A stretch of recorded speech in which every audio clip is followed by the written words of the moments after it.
Take your face out of your hands and clear your eyes. You have a right to your dreams and don't be denied. I believe there's a better way.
More years, thank you.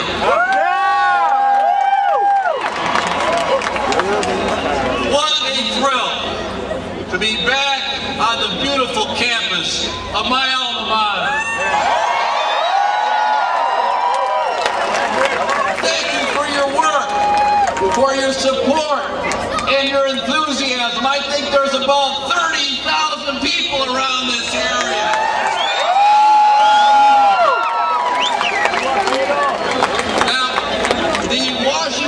Republican hacks said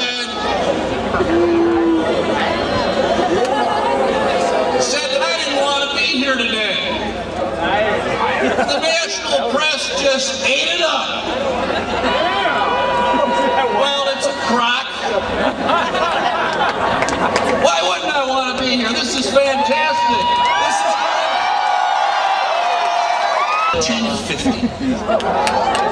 So I am so glad to be here today with President Obama.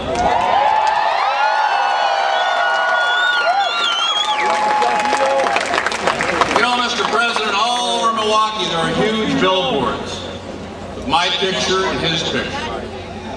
I guess it's supposed to hurt both of our reputations. I think we look pretty good. This is an incredibly important election, and if you read the paper, watch the pundits on cable news, they'll say there's a big problem for Democrats. Well, again, I want to welcome the Beltway press here to Madison. They say there is an enthusiasm gap. They just said over and over, enthusiasm gap. I guess they assume the country is ready to just hand control back to the same Republicans who caused the mess in the first place. It's a myth. It's phony. This doesn't look like an enthusiasm gap to me.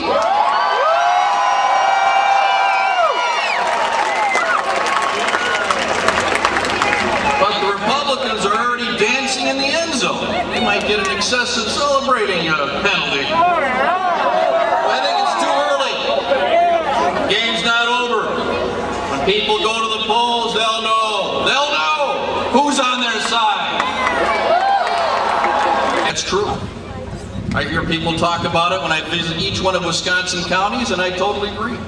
I've been fighting wasteful government spending for years. But we know in this town and in this state that so much of the problem comes from the fact that we let corporate special interests put their hand in the government's pocket. Example of wasteful government spending, and I'll show you a corporate special interest or a Wall Street lobbyist that's pulling the strings. That's why I worked with then Senator Obama to pass ethics reform. And it's also why, together, we must be determined to overturn the Citizens United decision that is trying to after the Gulf oil spill, some Republicans claim that, gee, it really wasn't the right time to be beating up on BP. Really, I really couldn't think of a better time. We should have beat up on them more. On issue after issue, our opponents side with the corporate special interests. Instead of fighting to create Wisconsin jobs, they side with Republicans' partisan opportunism instead of protecting those jobs. They supported the unfair trade deals that have shipped tens of thousands of Wisconsin jobs overseas, and they like to call it creative destruction. So when you're in bed with a corporate special interest, there can be no doubt whose side you're on, and it's not the side of the people. So I agree, too much government is a problem. But there's one thing worse than too much government power, and that's a government that's bought, owned, and controlled by corporate special interests.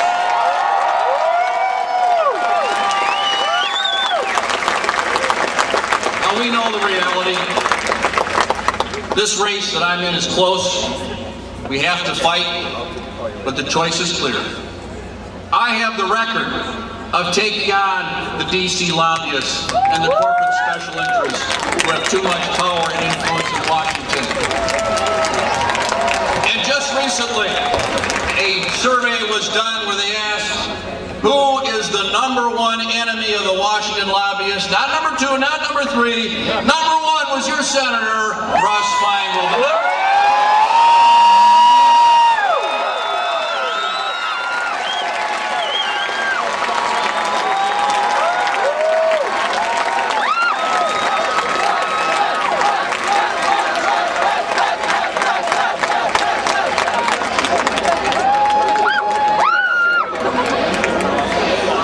Ladies and gentlemen, to introduce the President, please welcome Milwaukee Mayor Tom Barrett.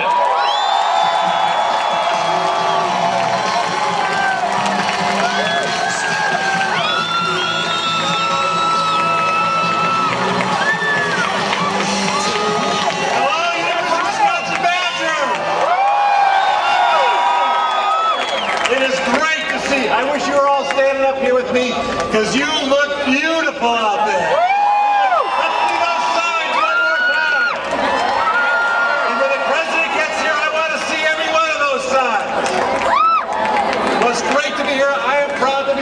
Wisconsin graduate as well.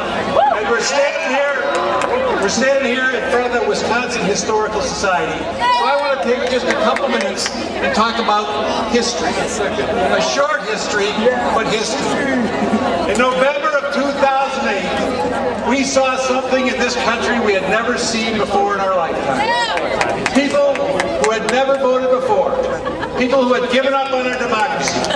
Young people, people of color, people who have lost their jobs. People who had felt that this country was no longer responding to them, decided it was time to take back our democracy. And you all came out and voted. We saw that 2 years ago. We got to see it again. But there's more history here as well. Just 20 months ago, Barack Obama became president. People forget what the economic conditions were in the country at that time. We were on the edge of a depression when he became president. And it's a good thing. It's a good thing for our psyche that we can forget that. And we can forget it because we've got that American spirit, that Wisconsin spirit, that allows us not to live in the past and allows us to look to the future. That's what allowed us to move forward. The fact that we can forget. But the fact that we can forget doesn't mean we should forget. We should not forget whose economic policies drove this country to the edge of a depression. We cannot forget that. And I have to be straight with you. That's what they're betting on the other side. They're betting that everybody on this wall everybody in this state, everybody in this country is going to forget whose economic policies led us to where we were in January of 2009. Are we going to forget? No! Are we going to vote? Yes! Now I have to tell you something else. I look at these polls. These polls say of the people. So we need you to vote on November 2nd for the future of this country. And the man who is leading us, is the one we have to support. So ladies and gentlemen, let's give a warm Wisconsin welcome to the Commander-in-Chief, the President of the United States, Mr. Russ